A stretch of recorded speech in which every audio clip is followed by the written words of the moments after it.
Losses to Storley and Perry? Yeah, it feels good, but I mean, those losses weren't in a row. So I mean, it feels good to get bounced back after a loss to Storley, yeah. And especially to be on the other side of a tight one. You know, when you lose 4-3, it's a kick in the rear. When you win 4-3, it's still a kick in the rear. I gotta start pulling more points up.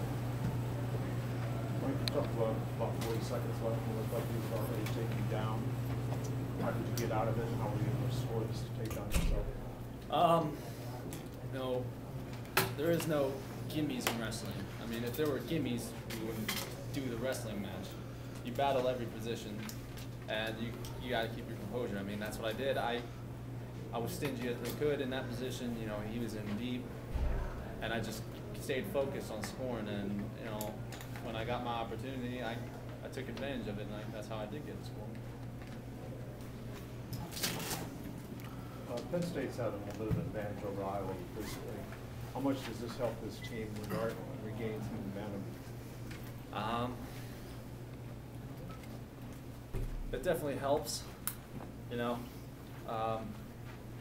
you got a lot of guys who are counting Iowa out, I think, for the most part, because I guess Penn State's kind of had the reign for a while. I mean, for the past like 2 years or so, as long as I've been in college. So I mean, it's really going to help with the momentum with our fans a lot too. And you know, we can do it. You know, we just showed we can do it. So I don't know, it's just going to snowball. Do you think it puts any doubt maybe in their minds and gives other people around the country hope as well?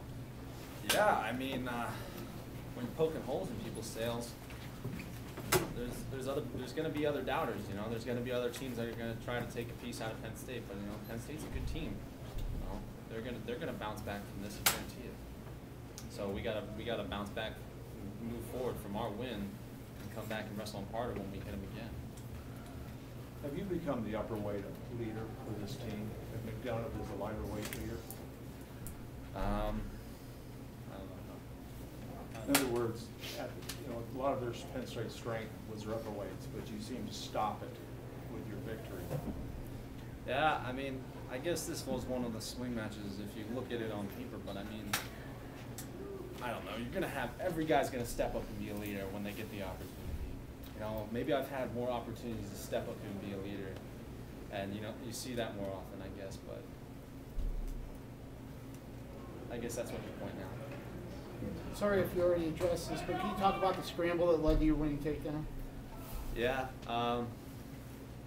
got caught out of position, gave up that deep shot, and I kept cool, and I didn't bail. I kept my mind focused on scoring that takedown and not giving up the takedown. And you know, when I got my opportunity, I took it and got my hips out and reattacked. Do you hear anything on the sideline that helped you though in that situation?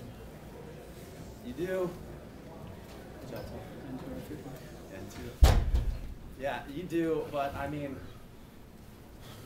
sometimes you just block it out. You get your adrenaline going so much. It's kind of hard. Mike, you probably knew at the beginning of the night that you had a match that, you know, could be a big one in this dual meet. One, do you look at that stuff and you think about that ahead? And two, did that change the mindset at all? No, I mean, you can, if you look at it on paper, that's how you're going to end up looking at it. But, you know, you got to look at every match the exact same as you look at the match in front of you, you know? Yeah, it's not going to change. I'm still going to go out there and I'm still going to try to whoop tail and come out with the W, so. Bobby, the meet was on the line when you came out tonight. Were you feeling the extra pressure? You know, I guess it's my third time being in that situation. And I was 0-2 against OP State, Minnesota, on some top-notch guys where I could make a statement. And, you know, it was just one of those matches, looking at it on paper, like Mike said, that we knew, you know, we might have needed it by bonus points or we might have just needed it, but coming down to my preparation itself, it's just another match. I got to get my hand raised at the end. Does getting an early takedown in that match kind of help to get that? You know, in a way, but also in a way where you can feel the guys start really you know, he's moving his feet, moving his hands in the beginning, and then at the end of that first period, he starts to slow down, and that builds your mind too. Both East Coast guys, what's it like being in front of 15-7 and Carver wrestling on a night like tonight? I guess that's why you come here, you know. You see the pictures, you know, you come here on your recruiting trips. Like I said, I didn't even come down into the arena until 184. Went up upstairs, but I'm sitting there in the lounge listening to it. I can feel people, you know, stomping. And it's not, no bleachers or nothing like that. You know, it's 10 or 15 feet of concrete above your head. You know what's going on. You just got to keep your mind right. Thank you, guys. We'll bring in Tom here in a second. Thank you, Bobby. Thank you, Mike.